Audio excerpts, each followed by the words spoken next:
Je suis Joanne Sonnard et l'émission qui suit est mon projet d'accès. Bon visionnement. Aujourd'hui, à Ça marche doc. Les effets des changements climatiques sur les maladies infectieuses comme la maladie de Lyme, l'état de santé de notre principale source d'eau potable, le lac Saint-Charles, et redonner aux citoyens l'accès au fleuve Saint-Laurent.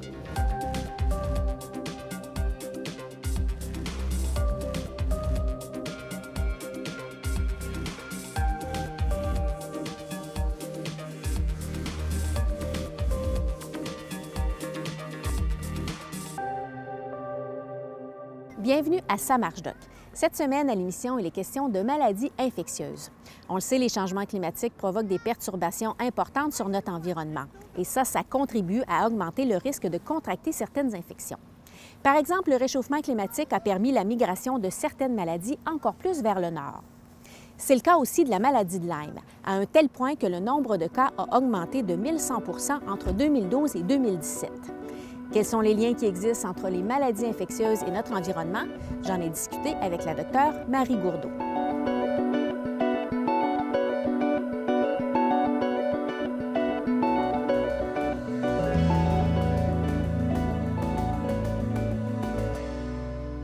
Bonjour, docteur Gourdeau. Bonjour, Madame Vaillancourt. Vous êtes infectiologue. Expliquez-moi, on entend beaucoup parler de maladies infectieuses, particulièrement avec la maladie de Lyme. Est-ce qu'il y en a de plus en plus ou c'est juste une impression qu'on a? C'est plus qu'une impression. En fait, les changements climatiques favorisent la survenue des infections qui sont transmises par les vecteurs comme moustiques et tiques et aussi les infections transmises par l'eau. Pour ce qui est des vecteurs, prenons justement l'exemple de la maladie de Lyme, la tique infectée qui provoque l'infection ne survivait pas aux hivers rigoureux du Québec il y a plusieurs années. Mais depuis quelques années, elle s'est implantée, à cause du réchauffement climatique, dans le sud, principalement l'Estrie, la Montérégie. Mais on prévoit que dans les prochaines décennies, la maladie va migrer vers le nord du Québec de plus en plus. Si on regarde les statistiques de maladies de Lyme qui ont été contractées au Québec entre 2012 et 2017, on observe une augmentation de 1100 % des cas. Ça veut dire 10 fois plus de cas que 5 ans auparavant. Pour ce qui est des maladies transmises par l'eau, on sait que les changements climatiques provoquent entre autres des épisodes de pluie très abondantes.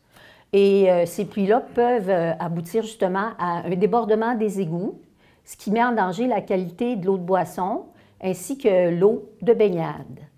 Il y a des chercheurs américains qui ont démontré que plus de la moitié des infections qui étaient transmises par la consommation d'eau suivaient des épisodes de grande pluie. Il y a à Vancouver aussi des chercheurs qui ont noté qu'après des épisodes de grande pluie, on observait que l'eau était plus turbide et on a une augmentation des épidémies de gastro-entérite. Vous avez parlé, vous dites la maladie de Lyme. Expliquez-moi qu'est-ce que c'est cette maladie-là, puis pourquoi c'est si préoccupant? La maladie de Lyme, c'est une maladie qui est causée par une bactérie dont le nom scientifique est Borrelia burgdorferi. C'est transmis par la piqûre d'une tique, qui a aussi son nom scientifique, le Ixodes scapularis, mais communément on appelle ça la tique du chevreuil ou la tique à pattes noires.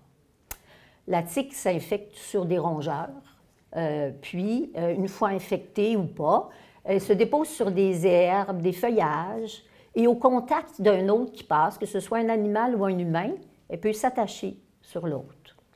Plus la tique reste en place, plus le risque de transmission d'infection augmente. Alors, dans les jours qui suivent, la personne peut présenter de la fièvre, une rougeur au site où était la tique, une rougeur d'au moins 5 cm, qui reste en place au moins plus que 48 heures, et ça peut passer inaperçu ou disparaître, même si ce n'est pas traité. Ce qui est préoccupant, c'est que dans les mois qui suivent, si c'est non traité, l'infection peut se disséminer à d'autres organes. Alors, principalement, ce qui nous inquiète, les infections au cœur, alors myocardite avec des troubles du rythme, des infections aux articulations, avec de l'arthrite, avec une ou plusieurs articulations, des infections au système nerveux. Alors, ça peut se manifester par une méningite, par une paralysie de certains nerfs, comme les nerfs faciaux, une paralysie du nerf facial, parfois même bilatérale, une infection du système nerveux central, une encéphalite.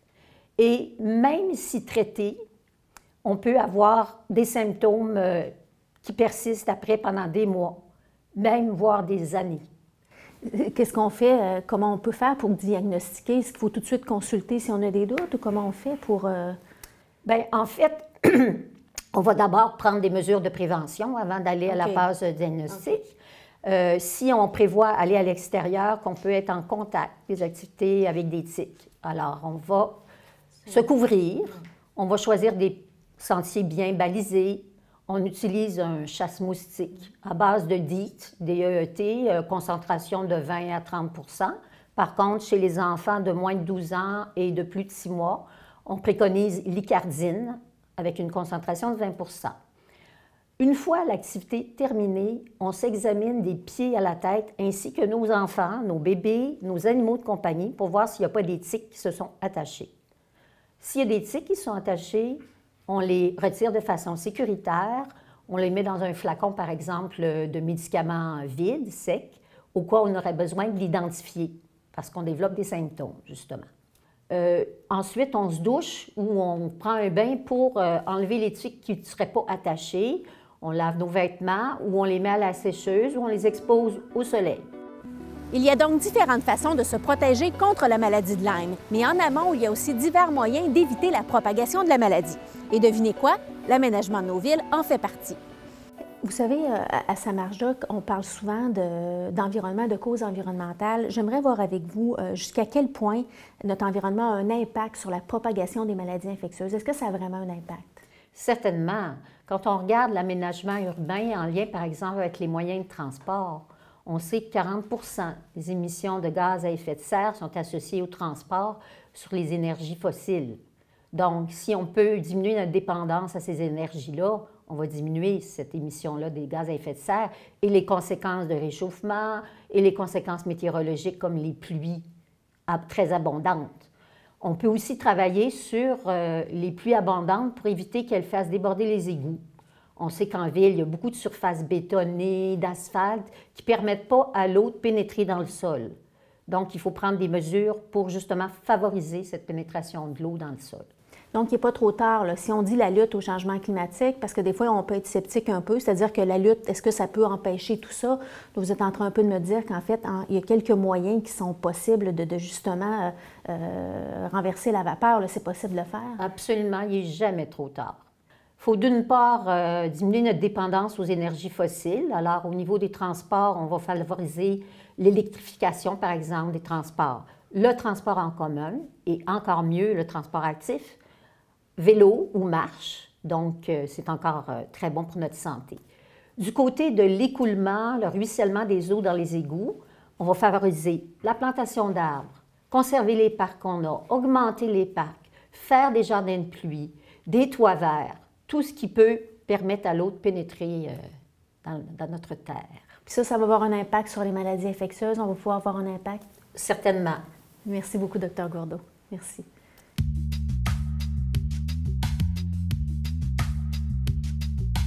Bonjour, j'ai remarqué qu'il y a de plus en plus d'épisodes de fortes pluies. Est-ce que ça augmente le risque de maladie?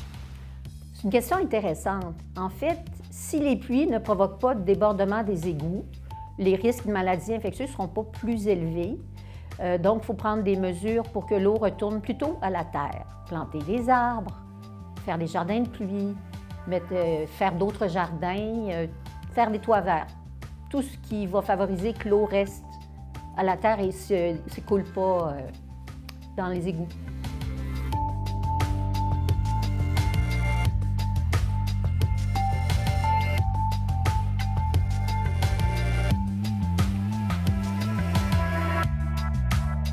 Les changements climatiques ont une incidence sur notre santé, mais aussi sur la qualité de notre eau potable. Le réchauffement des températures n'est pas le seul facteur, puisque l'urbanisation affecte aussi l'état de nos cours d'eau et de nos lacs. Pour faire le point sur l'état du lac Saint-Charles, la principale prise d'eau de la Ville de Québec, j'ai rencontré Mélanie Delonchamp.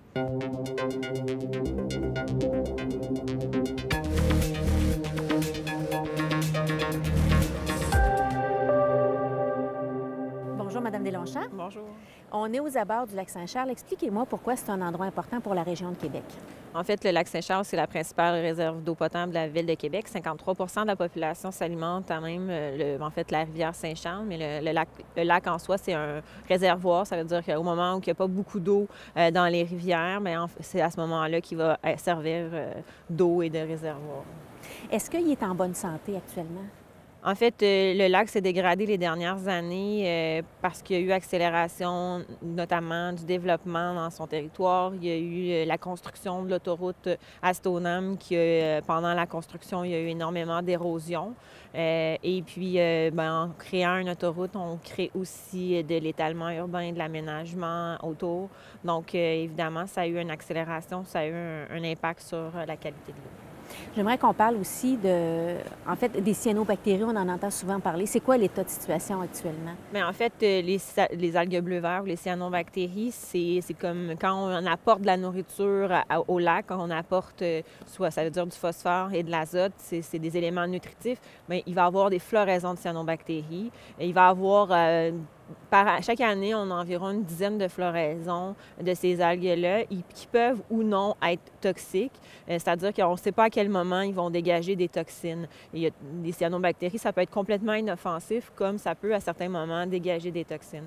Donc, c'est à ce moment-là que c'est plus inquiétant pour la protection de la prise d'eau. C'est à ce moment-là que c'est pour ça qu'on fait, nous, des suivis pour voir est-ce que ça s'accélère dans le temps, est-ce qu'il y en a de plus en plus, est-ce qu'ils sont de plus en plus toxiques, est-ce que c'est les mêmes espèces aussi de cyanobactéries, parce qu'il y a différentes espèces. Donc, c'est pour ça que l'APL, notamment, fait un suivi année après année des cyanobactéries. J'aimerais aussi qu'on parle de la salinisation. En fait, c'est un autre dossier qui vous préoccupe aussi. Le sel de déglaçage qu'on met sur les routes, ça a un impact sur le lac. En fait, le sel, ce que ça a comme impact, ça a deux choses. Un, on ne veut pas avoir de l'eau salée pour boire. On le sait que pour les maladies cardiaques, notamment, on nous dit toujours de couper le sel. Donc, on ne veut pas avoir du sel dans notre eau. Donc, ça, c'est la première des choses. Puis, à un moment donné, il y a comme une limite aussi à la capacité de traitement. Il va falloir éventuellement, on ne veut pas se rendre là, à dessaler l'eau. Donc, ça, c'est la première des choses. Mais aussi, le sel, c'est un agresseur sur les cyanobactéries. On a dit tout à l'heure qu'on ne sait pas trop pourquoi, que des fois, ça dégage des toxines ou pas. Mais ça, on sait très bien que c'est un agresseur pour les cyanobactéries. Le sel est un agresseur. Donc, ça peut, à ce moment-là, il va se défendre puis il va libérer des toxines. Donc, plus que l'eau du lac Saint-Charles va être salée, plus qu'on va avoir des problèmes de toxines au niveau des cyanobactéries. Donc, c'est pour ça qu'on demande aux gens, qu'on a fait beaucoup de campagnes dernièrement, à diminuer les sels de voirie sur les routes, les autoroutes et tout ça. Et on travaille avec les autorités, puis il y a déjà des modifications. On voit déjà qu'il y a des modifications au niveau de la gestion. Et les villes et les entrepreneurs sont très ouverts. Parle-moi maintenant des affluents, parce que le lac n'est pas seul. C'est quoi l'état de santé des affluents autour? Bien, en fait, c'est très différent dans une année. C'est très différent d'année en année, dépendamment, on dit du régime hydrique ou de la pluie. Là, dépendamment si on a beaucoup de précipitations ou moins de précipitations, on va voir des différences. Puis on voit aussi beaucoup de différences au niveau des endroits où c'est plus urbanisé ou moins urbanisé. Autour du lac Saint-Charles, par exemple, il y a des secteurs où c'est plus urbanisé, plus densément peuplé, qu'il y a plus de maisons. On va voir que l'eau des petits tributaires, des petits cours d'eau va être plus dégradée dans les secteurs où il y a plus de monde. Vous m'avez un peu ouvert la porte. En quoi l'urbanisation, par exemple, autour du lac, l'étalement urbain, en quoi ça a un impact sur la qualité de l'eau concrètement, là? Mais en fait, si on prend à l'échelle d'un lot, la personne qui a une piscine, par exemple, au sel, bien, à un moment donné, elle va vouloir rejeter son eau à l'automne, elle va comme envoyer son eau dans le milieu. Après, toutes les toitures bien, sont faites à partir de bitume, souvent à partir de... Donc, il va y avoir dégradation et ça va s'en aller. Toutes les graines qu'on voit, là, ils vont s'en aller finalement dans le milieu naturel, par les conduites pluviales, ils vont se retrouver dans... Après, bien, des fois, on arrose pour pas avoir de pissenlit donc là, tous les engrais puis qu'on met aussi dans nos plates-bandes, quoi que ce soit, bien, avec la pluie, ça se retrouve aussi soit dans la nappe phréatique ou dans les cours d'eau. L'asphalte qu'on met dans notre entrée, une maison, c'est une chose, mais quand on le voit à l'échelle d'un quartier, c'est là qu'on voit que s'il y a des installations septiques, là, ça, c'est la problématique qu'on a le plus sur le territoire, c'est qu'il y a énormément d'installations septiques où c'est difficile de faire un suivi. Une installation septique en surface, ça peut être elle peut avoir l'air en santé, mais on ne peut pas le voir, puis par en dessous, elle fuit, puis elle se retrouve dans la nappe phréatique. Donc, c'est une accumulation sur le territoire. On a plus de 3... Dans le bassin du lac Saint-Charles, on a plus de 3000 installations septiques. C'est difficile de faire le suivi année après année, puis de prouver qu'il y a des nuisances pour faire changer ces installations septiques-là. Donc, c'est là qu'on peut dire que plus qu'on va avoir plusieurs maisons sur le territoire, plus qu'il va y avoir d'activités, plus qu'on va ajouter les golfs, les centres de ski, les commerces, c'est là qu'on voit une dégradation. Ce serait quoi les solutions pour freiner cette pollution-là, mais aussi pour éviter là, que... Bien, en fait, la première des choses qui est comme assez logique, là, qu'on parle par exemple de ce qui sort de nos égouts, souvent, même une usine de traitement ne va pas traiter tous les micropolluants. Nous, comme humains, on va rejeter des médicaments. Si on ingère, on en rejette. Aussi, tu sais, tous les produits esthétiques qu'on prend, quand on se lave, ça se retrouve. Tout quand on fait la lessive, les microplastiques, ça se retrouve dans l'eau. Mais c'est la même chose que, tu sais, le phosphore et l'azote sur notre territoire. Pourquoi il y en a tant? C'est à cause de l'humain, parce qu'il n'y a pas nécessairement d'agriculture sur le territoire. Il y a quelques élevages de chevaux, mais c'est très minime, là. Donc, c'est vraiment... Il faut travailler, c'est au niveau de l'assainissement des eaux usées, au niveau des installations septiques, mais on a aussi 2 usines d'épuration sur le territoire. Et on a regardé plusieurs exemples en Europe, mais aussi aux États-Unis, puis c'est vraiment ça qui a fait la différence quand ils ont voulu lutter pour améliorer la qualité. C'est là qu'il faut aller, c'est vers l'assainissement des eaux. Là aussi, on est dans un contexte de changement climatique. Est-ce que ça va avoir un impact, ça, sur la qualité de l'eau du lac Saint-Charles? En fait, les changements climatiques, l'impact que ça a, c'est que ça va comme amplifier les problèmes. C'est-à-dire que les sécheresses vont être peut-être plus importantes ou les inondations, les coups d'eau vont l'être aussi. Donc, c'est là qu'on se retrouve comme, par exemple, l'automne passé, on a eu un épisode d'inondation jusqu'au début novembre. Mais en fait, à ce moment-là, les champs d'épuration se lessivent, tous les polluants sur le territoire se lessivent. C'est là que le lac Saint-Charles sert en même temps de milieu filtrant, parce que l'eau qui sort du lac Saint-Charles est de très bonne qualité, parce que c'est le lac en soi qui fait le travail. Mais plus qu'il y a à travailler fort pour nettoyer, épurer cette eau-là, plus qu'il est en train de se remplir, finalement, moins il peut servir de réservoir. Donc, c'est la problématique qu'on retrouve au niveau de la qualité de l'eau. On ne peut pas dire aux gens, « buvez pas votre eau de Québec, elle est très bonne », mais c'est juste une question qu'il y a plus qu'on y emmène des polluants, plus qu'il doit faire un travail, puis plus il vieillit finalement, comme nous, si on se nourrit mal. En terminant, là, rapidement, vous allez travailler sur quoi, là? C'est quoi votre principal cheval de bataille? En fait, il y a on fait différents travaux. On travaille beaucoup au niveau de la gestion des eaux pluviales et des eaux usées. On travaille aussi au niveau des stèles de voirie avec les entrepreneurs. On travaille aussi au niveau de la restauration, renaturaliser le territoire, refaire, par exemple, avec les citoyens, renaturaliser les rives, mais aussi même les terrains des gens qui viennent de se construire des maisons et tout ça. On essaie le plus possible de garder un couvert forestier, de sensibiliser la population à l'importance de chaque geste compte au niveau de la gestion des eaux pluviales. Prochainement, on fait un marais filtrant autour du lac Saint-Charles pour un secteur qui est un peu plus densément peuplé. On va filtrer l'eau avant qu'elle arrive dans le lac. Donc, c'est différentes actions comme ça qu'on peut faire qui vont faire la différence. Merci beaucoup. Merci.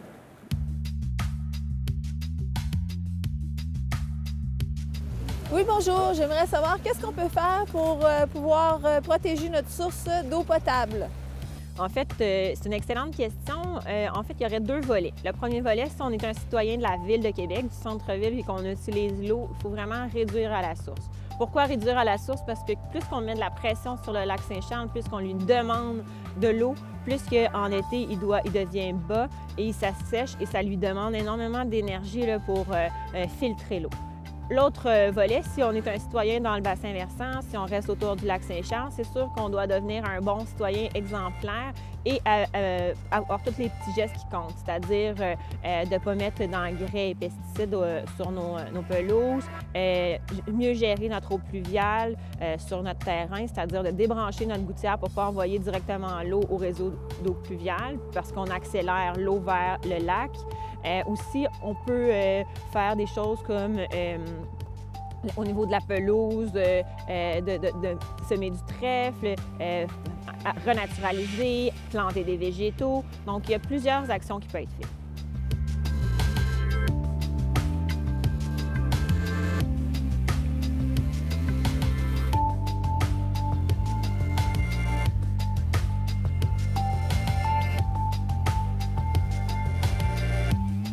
Avec le réchauffement climatique, avoir accès à un plan d'eau naturel pour les citoyens, c'est très important, particulièrement lors de périodes de canicule. À Québec, il y a justement un groupe de citoyens qui en ont fait son cheval de bataille. Et ils ont dans leur mire le bassin Louise qui est situé juste derrière le marché du Vieux-Port. J'ai rencontré Michel Beaulieu qui nous explique l'importance de l'endroit.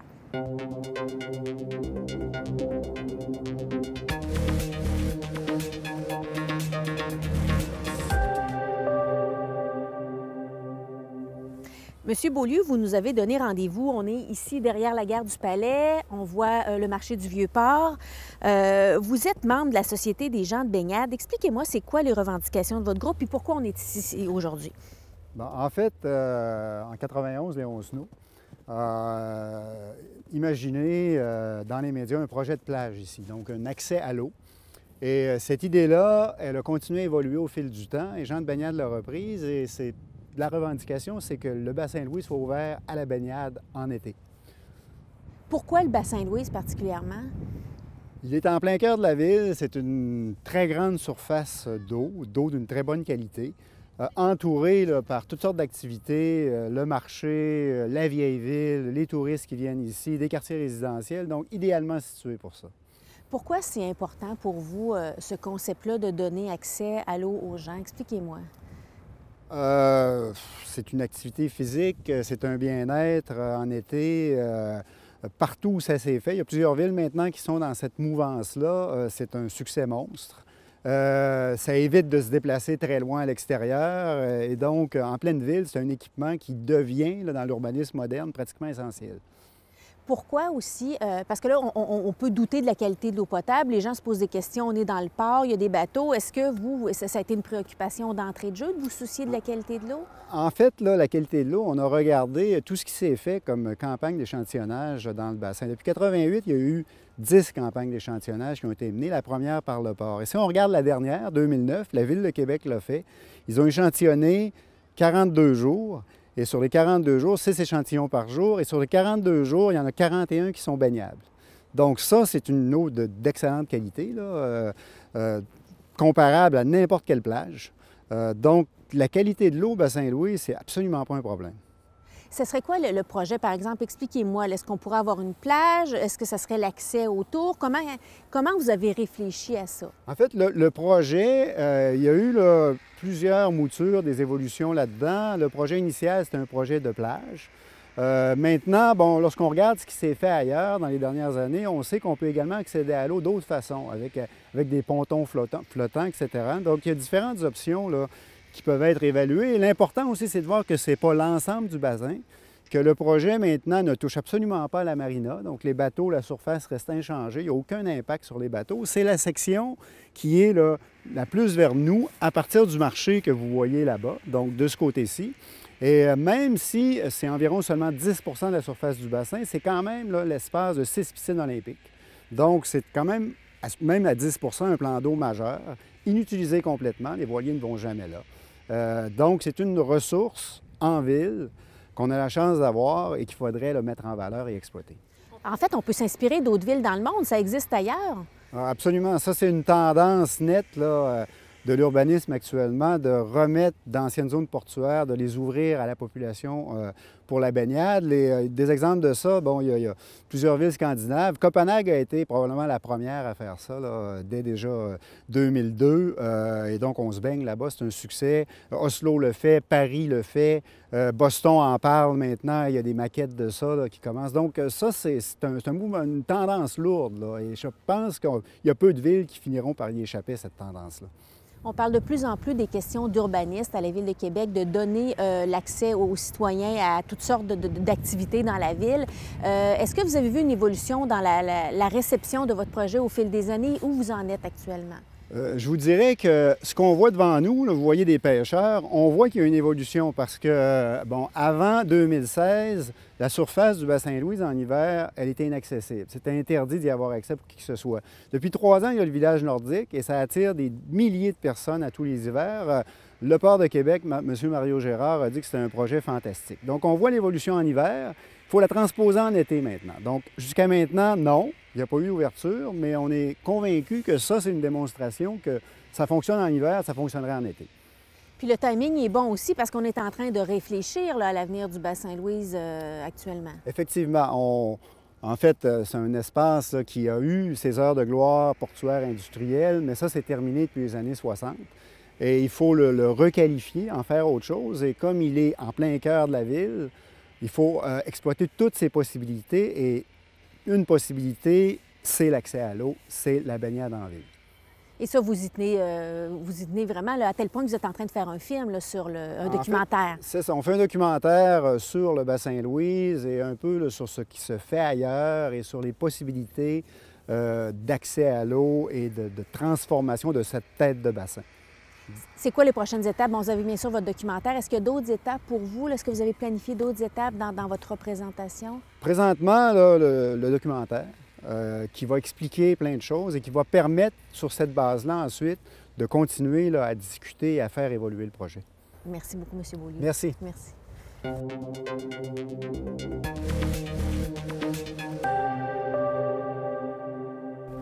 Sa marche dock, c'est aussi des promenades. Et il y a quelques semaines, on s'était donné rendez-vous à Lévis, sur la rive sud.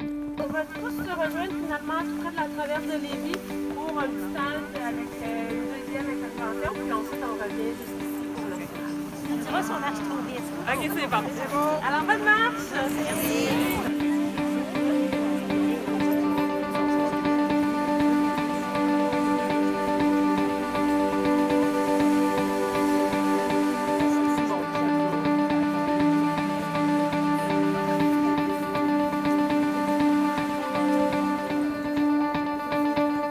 Les changements climatiques ont un impact sur notre santé et le réchauffement des températures a permis la migration de certaines maladies encore plus vers le nord. On l'a vu aujourd'hui avec l'explosion du nombre de cas de la maladie de Lyme. Mais les changements climatiques ont aussi un impact sur la qualité de notre eau potable et ses effets sur la principale prise d'eau de la ville de Québec, le lac Saint-Charles, sont bien réels. En terminant, Dr Gourdeau, est-ce que nos gestes peuvent avoir un impact pour limiter la propagation du nombre de maladies infectieuses? Ce que vous pouvez faire de mieux, c'est de laisser tomber le transport automobile habituel, utiliser les transports en commun, faites du vélo, marchez, faites du covoiturage. Si vous pouvez, changer votre voiture pour une voiture avec des énergies propres, comme une voiture électrique. Toutes des choses qui vont changer votre vie puis changer le monde. Merci, Dr Gourdeau. Merci à vous. Alors voilà, c'est ce qui met fin à l'émission cette semaine. On se donne rendez-vous la semaine prochaine.